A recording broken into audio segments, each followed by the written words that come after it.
എൻ്റെ ഡെലിവറി കഴിഞ്ഞത് ഖത്തറിലാണ്. 2024 ഡെലിവറി കഴിയുന്നത്. അപ്പോൾ ഇപ്പോൾ എമ്രുവിന് 1.5 വയസ്സായിട്ടുണ്ട്. അപ്പോൾ എമ്രുവിൻ്റെ 18th മന്ത്സിലുള്ള വാക്സിൻ എടുക്കാൻ വേണ്ടി ഞാനും എമ്രുവും ഇവിടെ റെഡിയായി നിൽക്കുന്നുണ്ട്. നമ്മളിപ്പോൾ റൗദ തൽക്കായിലുള്ള PHCCയിലാണ് പോകുന്നത്.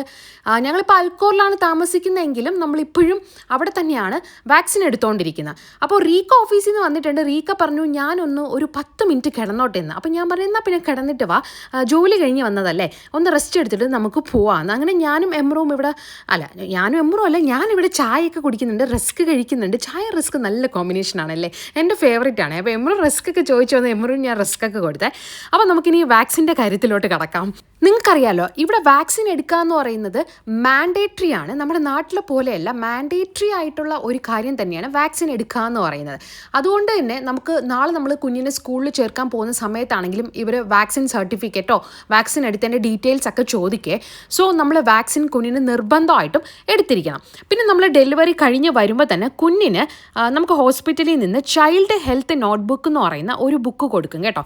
ഈ ഒരു ബുക്ക് എന്ന് പറയുന്നത് കുഞ്ഞിൻ്റെ എല്ലാ ഡീറ്റെയിൽസും ഈ ഒരു ബുക്കിൽ കാണും കേട്ടോ. ജനിച്ചത് മുതലുള്ള എല്ലാ കാര്യങ്ങളും ഉണ്ടാവും. അതുപോലെ തന്നെ നിങ്ങൾ എപ്പോഴാണ് വാക്സിൻ എടുക്കേണ്ടത്, കുഞ്ഞുങ്ങൾ ഓരോ മന്ത്സിലും ചെയ്യുന്ന കുഞ്ഞിൻ്റെ ഗ്രോത്തില്ലേ, അതായത് ഇപ്പോൾ ഫോർ എക്സാമ്പിൾ കുഞ്ഞ് ഇപ്പോൾ 4 മാസമൊക്കെ ആകുമ്പോൾ കമരും, അതുപോലെ ഇത്ര മാസമാകുമ്പോൾ ഇഴയാൻ തുടങ്ങും, നടക്കാൻ തുടങ്ങും, അങ്ങനത്തെ ഓരോ ആക്ടിവിറ്റീസ് ചെയ്യുന്നതാണെങ്കിലും ഗ്രോത്ത് റിലേറ്റഡ്, അതുപോലെ വാക്സിൻ എടുക്കേണ്ട കാര്യങ്ങൾ, എപ്പോഴാണ് വാക്സിൻ എടുക്കേണ്ടത്, പിന്നെ വാക്സിൻ എടുത്തതിന് ശേഷമുള്ള എല്ലാ ഡീറ്റെയിൽസ്, കുഞ്ഞിൻ്റെ ഹൈറ്റ്, വെയിറ്റ്, ഓരോ ഗ്രോത്തിലും ഉള്ളത്, ഇതെല്ലാം ഇവർ ഈ ഒരു ബുക്കിൽ തന്നെ രേഖപ്പെടുത്തുവേ. അപ്പോൾ നമ്മൾ ഇന്നിപ്പോൾ 18ാം മാസം ഉള്ളതാണ് എടുക്കാൻ പോകുന്നത്. ഫസ്റ്റ് വാക്സിൻ കുട്ടി ജനിച്ച് 24 മണിക്കൂറിനുള്ളിൽ ഹോസ്പിറ്റലിൽ വെച്ച് തന്നെ എടുക്കും. അതിനുശേഷം അപ്പോൾ ഈ 2nd മന്ത് ഉള്ള വാക്സിൻ ഞാൻ ഇവിടെ ഖത്തറിൽ നിന്ന് തന്നെയാണ് എടുത്തിട്ടുണ്ടായിരുന്നത്. പിന്നെ 4th മന്ത് ആയപ്പോൾ ഞാൻ നാട്ടിൽ പോയി. അതുകൊണ്ട് നാട്ടിൽ കിംസിയിൽ നിന്ന് ഞാൻ ആ ഒരു വാക്സിൻ എടുത്തേ. അപ്പോൾ നമ്മൾ നാട്ടിലാണ് നിങ്ങൾ വാക്സിൻ എടുക്കാൻ ഉദ്ദേശിക്കുന്നതെങ്കിൽ അവിടെ നിന്ന് എന്തെങ്കിലും ഒരു സർട്ടിഫിക്കറ്റോ എന്തെങ്കിലും മേടിക്കണം കേട്ടോ. ഞാൻ ട്രിവാൻഡ്രത്തുള്ള കിംസിയിൽ നിന്നാണ് എടുത്തത്. അപ്പോൾ ഞാൻ ഈ ഒരു ബുക്ക് കൊണ്ടുപോയത് കാരണം ഈ ബുക്കിൽ തന്നെ അവർ നോട്ട് ചെയ്ത് തന്നെ. അങ്ങനെ ഞങ്ങളിവിടെ ഹോസ്പിറ്റലിൽ എത്തിയിട്ടുണ്ട്. അപ്പോൾ ഇവിടെ ഹോസ്പിറ്റലിൽ എത്തി ബാക്കി എനിക്ക് ഹോസ്പിറ്റലിൻ്റെ അകത്തുള്ള വീഡിയോ ഒന്നും എടുക്കാൻ പാടില്ല, അതുകൊണ്ടാണ് ഞാൻ എടുക്കാത്തത്. ഇവന് എമ്രോ ആണെങ്കിൽ ഹോസ്പിറ്റലിന് തല തിരിച്ച് വെച്ചിട്ടുണ്ട്. അത്രയ്ക്ക് കരച്ചിലും ബഹളമൊക്കെ ആയിരുന്നു.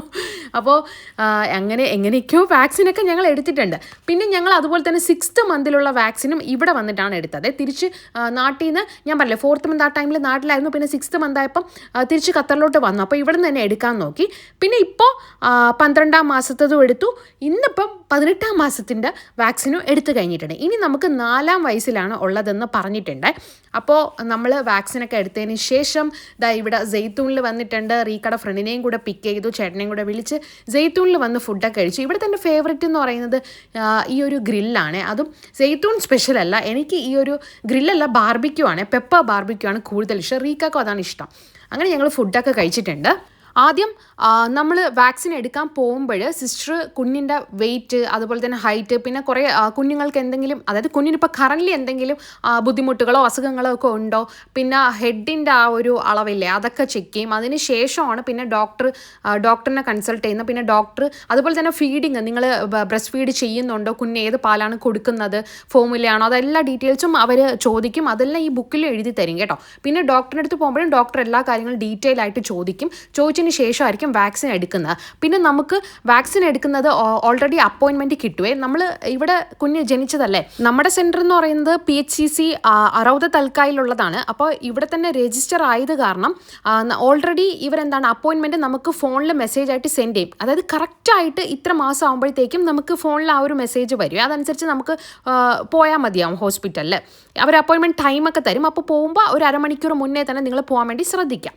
ഓക്കെ. പിന്നെ നമുക്ക് ഹോസ്പിറ്റലിൽ നിന്ന് ഡോക്ടറിനെ കാണുമ്പോൾ ഡോക്ടർ വൈറ്റമിൻ D3 ഡ്രോപ്സ് ഉറപ്പായിട്ടും തരും കേട്ടോ. അത് നമുക്ക് തീർന്നിട്ടുണ്ടെങ്കിൽ നമുക്ക് ഡോക്ടറിനോട് പറയാം. അപ്പോൾ അതനുസരിച്ച് ഡോക്ടർ റിക്വസ്റ്റ് അയച്ച് നമുക്ക് ഫാർമസിയിൽ നിന്ന് കിട്ടും. പിന്നെ ചെറിയൊരു എമൗണ്ട് പേയ്മെൻറ്റ് ആവത്തുള്ളൂ, വലിയ എമൗണ്ട് ഒന്നും ആവില്ല. പിന്നെ പോകുന്ന സമയത്ത് കുഞ്ഞിന് എന്തെങ്കിലും ബുദ്ധിമുട്ടുകളൊക്കെ ഉണ്ടെങ്കിൽ ഡോക്ടറിനോട് പറഞ്ഞാൽ ഡോക്ടർ അതിനനുസരിച്ചുള്ള മെഡിസിനും കാര്യങ്ങളും തരും കേട്ടോ. പിന്നെ വാക്സിൻ എടുത്തതിന് ശേഷം നമ്മൾ പ്രത്യേകിച്ച് വലിയ കാര്യങ്ങളൊന്നും ചെയ്യേണ്ട കാര്യമില്ല. പിന്നെ കുഞ്ഞ് എന്തായാലും പനി വരാൻ ചാൻസ് ഉണ്ട്. സോ നമുക്ക് ഡോക്ടർ പാരസെറ്റമോൾ ഇല്ലേ അത് എന്തായാലും റെഫർ ചെയ്യും. അപ്പോൾ അത് ഫാർമസിയിൽ നിന്ന് മേടിച്ചിട്ട് അത് കൊടുത്താൽ മതിയാവും. പിന്നെ ഒരു ദിവസം എന്തായാലും ആ ഒരു ചൂടും കാര്യങ്ങളും കാണും. അല്ലാണ്ട് വേറെ പെയിനായിട്ട് ഫസ്റ്റ് ടൈം സെക്കൻഡ് മന്തിൽ ഇവനെ വാക്സിൻ എടുത്തപ്പോൾ നല്ല കരച്ചിലായിരുന്നു, ബേബി ആയിരുന്നു, നമുക്ക് സഹിക്കാൻ പറ്റിയില്ല കരയുന്ന കണ്ടിട്ട്. പിന്നെ അതിനുശേഷം വാക്സിൻ എടുത്തപ്പോഴൊന്നും അങ്ങനെ എടുക്കുന്ന സമയം കരഞ്ഞിട്ടുണ്ട്. പിന്നെ അതിനുശേഷം വേദനിച്ച് അങ്ങനെ വലിയ ബഹളം ഒന്നും കാണിച്ചിട്ടില്ല. പാരസെറ്റമോളും കൂടെ കൊടുക്കുമ്പോൾ ആ ഒരു മരുന്നിൻ്റെ മയക്കത്തിലായിരിക്കും. പിന്നെ ഉറങ്ങുകയാണ് ചെയ്യാറ് യൂഷ്വലി എമ്രു. അപ്പോൾ ഇന്നലെയാണ് വാക്സിൻ എടുത്തത്. അപ്പം എമ്രു ഇന്നലെയും വാക്സിനൊക്കെ എടുത്തതിന് ശേഷം പിന്നെ നമ്മൾ മരുന്നൊക്കെ കൊടുത്തു. പിന്നെ അവൻ രാത്രി കിടന്ന് ഉറങ്ങി. ഇടയ്ക്ക് ഇച്ചിരി പോലും എഴുന്നേറ്റു, ചെറുതായിട്ടൊന്ന് കരയുന്ന പോലെ കാണിച്ചു. എനിക്കറിയില്ല, പക്ഷേ കൈയൊക്കെ അനക്കുന്നുണ്ടായിരുന്നു. കൈ വേദനിച്ചിട്ടാണോ അതോ വേറെ എന്തെങ്കിലും, അവനിപ്പോൾ കോൾഡ് ഉണ്ട്, അപ്പോൾ അതിൻ്റെ ബുദ്ധിമുട്ടിൽ എഴുന്നേറ്റതാണോ എന്നൊന്നും എനിക്കറിയണം. അപ്പോൾ കോൾഡ് ഉണ്ടെന്ന് ഡോക്ടറിനെ പറഞ്ഞപ്പോഴും ഡോക്ടർ നേസൽ ഡ്രോപ്സ് ഒക്കെ തന്നിട്ടുണ്ടായിരുന്നേ. അപ്പോൾ അതുകൊണ്ടായിരിക്കണം ചിലപ്പോൾ എഴുന്നേറ്റത്. അങ്ങനെ ഇപ്പോൾ കുഴപ്പമൊന്നുമില്ല. വാക്സിനൊക്കെ എടുത്ത് കംപ്ലീറ്റ്ലി എമ്രു ഓക്കെയാണ്. പിന്നെ 1 വയസ്സിൽ നമ്മൾ ഒരു ഫോളോ അപ്പിന് പോയപ്പോൾ ഡോക്ടർ ഇതുപോലെ ബ്ലഡ് ടെസ്റ്റ് ഇട്ട് തന്നിട്ടുണ്ടായിരുന്നു. അപ്പോൾ ബ്ലഡ് ടെസ്റ്റ് നമുക്ക് അവിടെ നിന്ന് തന്നെ ചെയ്യാവേ. ആ ബ്ലഡ് ടെസ്റ്റിൻ്റെ റിസൾട്ട് പിന്നെ കൊണ്ട് കാണിച്ചു. അങ്ങനെ അതൊക്കെ ഓക്കെയാണ്. കാരണം വൈറ്റമിൻ ഒക്കെ ഓക്കെ ആണോ ചെക്ക് ചെയ്യാൻ വേണ്ടി അവർ ചെയ്യും. ഇപ്പോൾ ഇവന് ഒരാഴ്ച കഴിഞ്ഞ് ബ്ലഡ് ടെസ്റ്റ് ഡോക്ടർ പറഞ്ഞിട്ടുണ്ടേ. അപ്പോൾ എന്തായാലും അടുത്ത ആഴ്ച ഒന്നുകൂടെ ഹോസ്പിറ്റലിൽ പോകണം. പിന്നെ എമ്മുറിന് വാക്സിൻ എടുത്തതിൻ്റെ വിഷമമൊക്കെ മാറ്റാൻ വേണ്ടി നമ്മൾ അൽഹിലാലുള്ള അൽമീറയിൽ ഇവിടെ ഒരു പ്ലേ ഏരിയ ഉണ്ട്, ഇവിടെ കൊണ്ടുവന്നിട്ടുണ്ട്. അപ്പോൾ ഇനി നമുക്ക് പുതിയൊരു വ്ളോഗിൽ കാണാം. ഈ ഒരു വ്ളോഗ് ഇഷ്ടപ്പെട്ടാൽ ലൈക്ക് ചെയ്യുക, ചാനൽ സബ്സ്ക്രൈബ് ചെയ്യാനും മറക്കണ്ട.